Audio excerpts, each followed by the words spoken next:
was thinking to complete this Dhamma, the results were raised to the enlightenment. Today will be just a brief introduction of the last part, which is the Eightfold Noble Path. And I'm sure that we are aware of this and we know about this Eightfold Noble Path. So we know about Dhamma, there are 30, how many? 37, 11? Okay.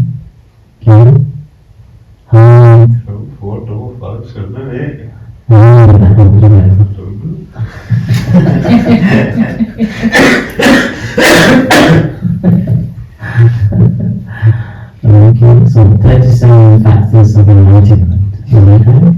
So that 35 was enlightenment was the factors of enlightenment, and we started with the Dhamma,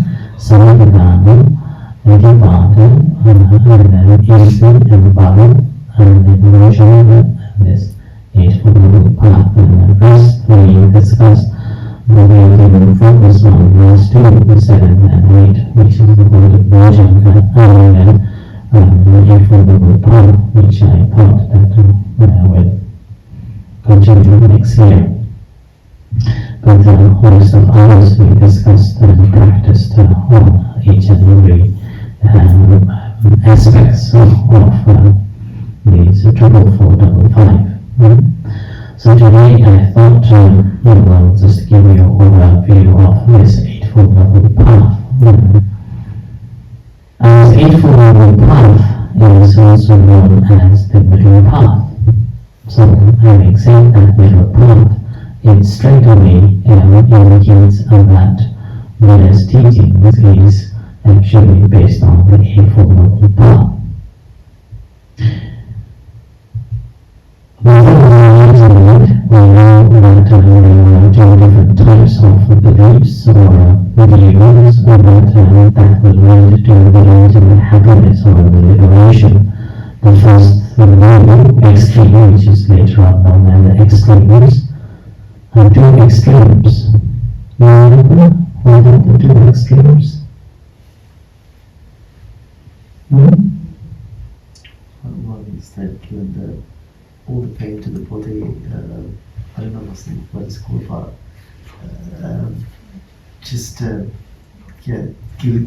to get hold of the pain and torturing sensual pleasures. So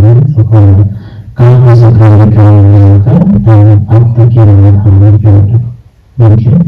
So these are the 2 types of practices following this path. Thought that it leads to the liberation. The first one is the Kama Yoga, which is a practice to engage the senses, and hoping that by using these senses, we can eventually liberate to attain liberation. And there are at least the 2 philosophers at that time, and one of the very famous ones called John Locke, who strongly believed and found this that there is no afterlife, and we don't need to worry about it, so it's in yourself. And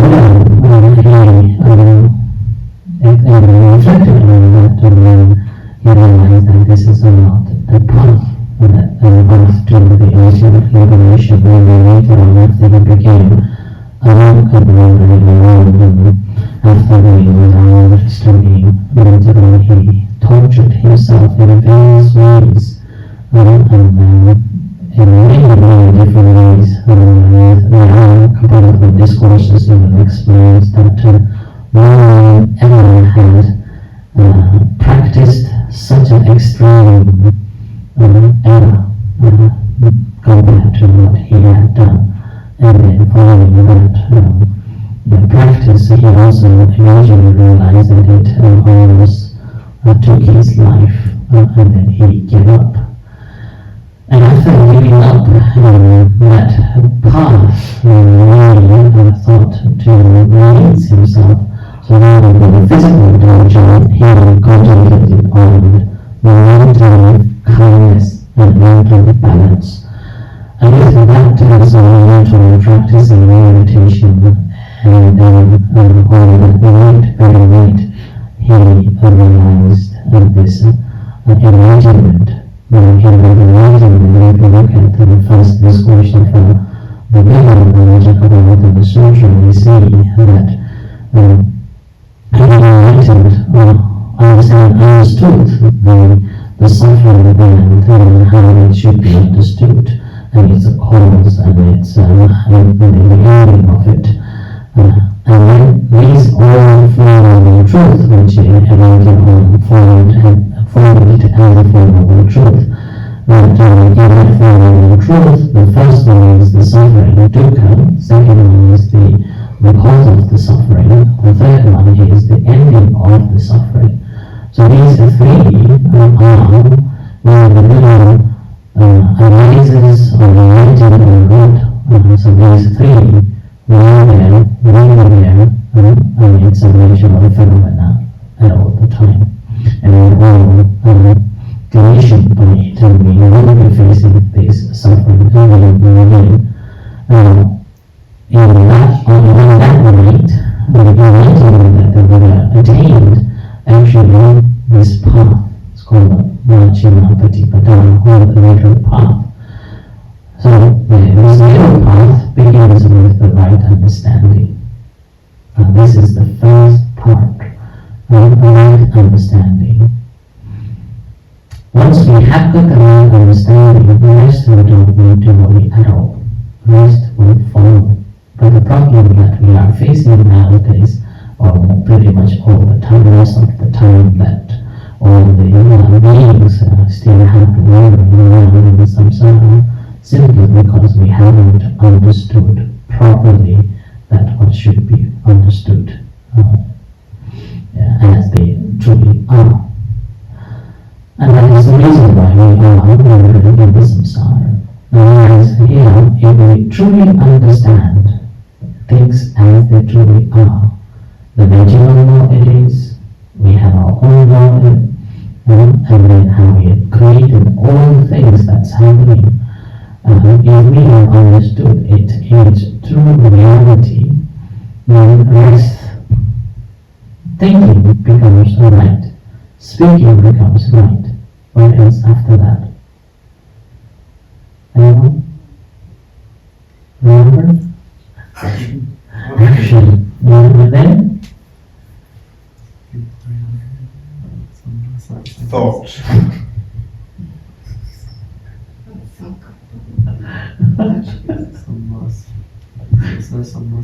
So that is called memory.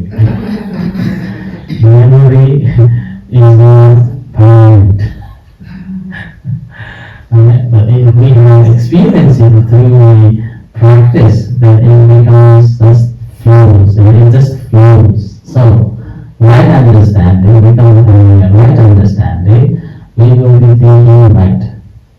Thinking right. And then because of thinking right, we will be speaking right, doing right, living right. And then with that, our effort becomes right, and our mindfulness becomes right, and then we will be contemplating everything in the right way. And this, again, we have to remember, this is the path, not the end. It is a journey that we are working on. It's not the end. Once we have walked on that pathway, then that leads to the Vijja. It's called Samma Vijja. It is the right knowledge, discerned knowledge of things. And this discerning knowledge actually leads to the revelation that's called Samma Vimukti. So Eightfold Noble Path. So the Buddha wants to say that this is the path that we have to walk on in order to gain the right knowledge. And what is the right knowledge for? Right knowledge is to get the freedom, to attain the freedom. That's why Sangha teach. So the entire of his teachings is actually pointing at the path that we have to go on. And it's up to us. It's up to us that whether we want to go on this path or not. If we are walking on this path, we are walking on the closer to the liberation. If we are not, then obviously we will be doing things that stop that against which leads to the ultimate. It's like rather than going to the north, going to the south, or getting a little bit of fun, left and right for some entertainment, and listening to the left or listening to the right, and then we couldn't reach to the north. So that's why in the Eightfold Path, the difference is we talk about Sila, Samadhi, Panya, right? So the morality, concentration, and wisdom. And the Sila, Samadhi, Panya is morality, observation of the 5 precepts, or basic precepts, and the concentration level, and the wisdom level. That's more of a like how to live our life more productively, harmoniously, and peacefully. That's not doing the liberation yet. Whereas in the Eightfold Path, the first 2 are the wisdom part. The second 3 are the morality part, and then the last 3 are the part called the samadhi part, and the meditation part. And here, all these are actually leading towards the liberation. And the all relies on the first cabin, it's like a train. And first cabin, this you have the first cabin, and right after, the rest of the 7 will follow. You need to worry about the rest of the 7. It's really. But if we look at only the last bit, then we miss the other cabins. So that's why the Eightfold Path it's called 4 not each and every one. So it has to be done together and at the same time. Not then it becomes Eightfold Path. So the Eightfold Path is the path, and also it is actually Buddhism. So in time Buddha's teachings, that's why it's not about what is the problem. It's about the Buddha's teachings is talking about how to deal with what's happening, the problems, what's happening now. So that is the different perspectives compared to what we normally think. Why is this? What's happening? But the Buddha's teaching is saying how to deal with what's happening now, the problems, how to solve the problem is the key to the Buddha's teachings. So that is the Eightfold Path. Okay? I will end here before we practice meditation to finish up.